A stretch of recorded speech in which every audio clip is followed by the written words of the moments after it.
नमस्कार। आइए पढ़ते हैं आगे की शिव पुराण। विद श्री गणेशाय नमः। विद्येश्वर संहिता। सदाचार आदि की विधि एवं महिमा का वर्णन। ऋषियों ने कहा, सूत जी, अब आप शीघ्र ही हमें वह सदाचार सुनाइए जिससे विद्वान पुरुष पुण्य लोकों पर विजय पाता है।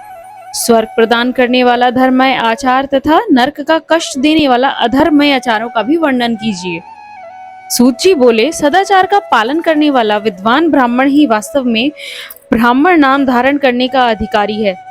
जो केवल वेदोक्त आचार का पालन करने वाला एवं वेद का अभ्यासी है, उस ब्राह्मण की विप्र संज्ञा होती है। सदाचार, वेदाचार तथा विद्या, इनमें से एक एक गुण से ही युक्त होने पर उसे द्विज कहते हैं। जिसमें स्वल्प मात्र ही आचार का पालन देखा जाता है, जिसने वेदाध्ययन भी बहुत कम किया है तथा जो राजा का सेवक, पुरोहित, मंत्री आदि है, उसे क्षत्रिय ब्राह्मण कहते हैं। जो ब्राह्मण कृषि तथा वाणिज्यिक कर्म करने वाला है और कुछ कुछ ब्राह्मणोचित आचार का भी पालन करता है, वह वैश्य ब्राह्मण है। तथा जो स्वयं ही खेत जोतता है, उसे शूद्र ब्राह्मण कहा गया है। जो दूसरों के दोष देखने वाला और परद्रोही है, उसे चांडाल द्विज कहते हैं। इसी तरह क्षत्रियों में भी जो पृथ्वी का पालन करता है, वह राजा है। दूसरे लोग राज तत्वहीन क्षत्रिय माने गए हैं। वैश्यों में भी जो धान्य आदि वस्तुओं का क्रय विक्रय करता है, वह वैश्य कहलाता है। दूसरे को वणिक कहते हैं।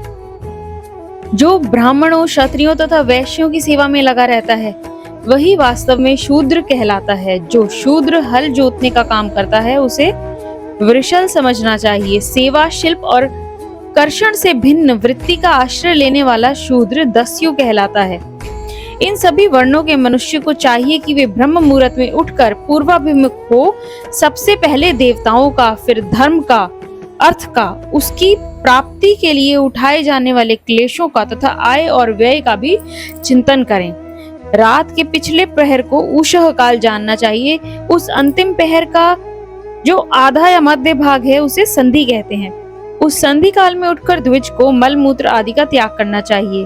घर से दूर जाकर बाहर से अपने शरीर को ढके रखकर दिन में उत्तराभिमुख बैठकर मल मूत्र का त्याग करें। यदि उत्तराभिमुख बैठने में कोई रुकावट हो तो दूसरी दिशा की ओर मुख करके बैठें। जल, अग्नि, ब्राह्मण आदि तथा देवताओं का सामना बचाकर बैठें। मल त्याग करके उठने पर फिर उस मल को न देखें। तदंतर जलाशय से बाहर निकाले हुए जल से ही गुदा की शुद्धि करें अथवा देवताओं, पितरों तथा ऋषियों के तीर्थ में उतरे बिना ही प्राप्त हुए जल से शुद्धि करनी चाहिए। गुदा में 7, 5 या 3 बार मिट्टी लगाकर उसे धोकर शुद्ध करें। परंतु गुदा में लगाने के लिए एक पसर मिट्टी की आवश्यकता होती है। जिस किसी वृक्ष के पत्ते से अथवा उसके पतल से, काष्ठ से जल के बाहर दतुवन करना चाहिए। उस समय तर्जनी उंगली का उपयोग न करें। यह दंत शुद्धि का विधान बताया गया है। तदंतर जल संबंधी देवताओं को नमस्कार करके मंत्र पाठ करते हुए जलाशय में स्नान करें। यदि कंठ तक या कमर तक पानी में खड़े होने की शक्ति ना हो तो घुटने तक जल में खड़ा हो अपने ऊपर जल छिड़क कर मंत्रोच्चारण पूर्वक स्नान कार्य संपन्न करें। विद्वान पुरुष को चाहिए कि वहां तीर्थ जल से देवता आदि का स्नानांग तर्पण भी करे। इसके बाद वस्त्र धारण करें। नदी आदि तीर्थों में स्नान करने पर स्नान संबंधी उतारे हुए वस्त्रों को वहां न धोएं। स्नान के पश्चात विद्वान पुरुष भीगे हुए उस वस्त्र को बावड़ी में या घर आदि में ले जाए और वहां पर लकड़ी आदि पर जल में या स्थल में अच्छी तरह धोकर उस वस्त्र को निचोड़े। द्विजों, वस्त्र को निचोड़ने से जो जल गिरता है, वह एक श्रेणी के पितरों की तृप्ति के लिए होता है। इसके बाद जाबाली उपनिषद में बताए गए अग्नि रीति मंत्र से भस्म लेकर उसके द्वारा त्रिपुंड लगाएं। इस विधि का पालन न किया जाए, इसके पूर्व ही यदि जल में भस्म गिर जाए तो गिराने वाला नरक में जाता है। प्रातः काल की संध्या उपासना में गायत्री मंत्र का जप करके 3 बार ऊपर की ओर सूर्यदेव को अर्घ्य देना चाहिए। सतयुग आदि में तप को ही प्रशस्त कहा गया है, किंतु कलयुग में द्रव्य साध्य धर्म, दान आदि अच्छा माना गया है। सतयुग में ध्यान से, त्रेता में तपस्या से और द्वापर में यज्ञ करने से ज्ञान की सिद्धि होती है, परंतु कलयुग में प्रतिमा की पूजा से ज्ञान लाभ होता है। अधर्म हिंसा रूप है और धर्म सुख रूप है। अधर्म से मनुष्य दुख पाता है और धर्म से वह सुख एवं अभ्युदय का भागी होता है। दुराचार से दुख प्राप्त होता है और सदाचार से सुख। अतः भोग और मोक्ष की सिद्धि के लिए धर्म का उपार्जन करना चाहिए।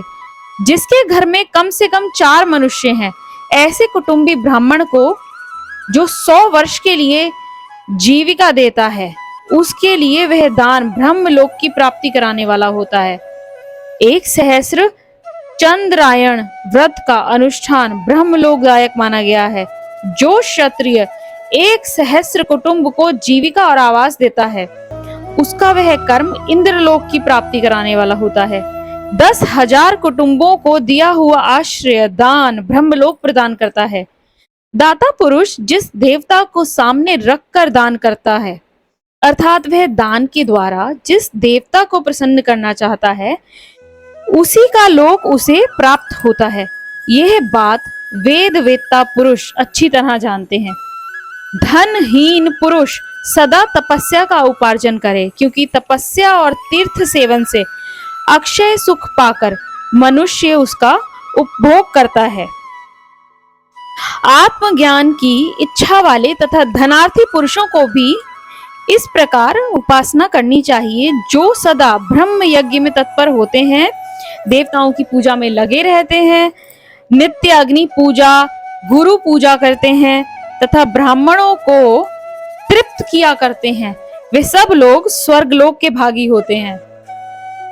शिवाय नमः।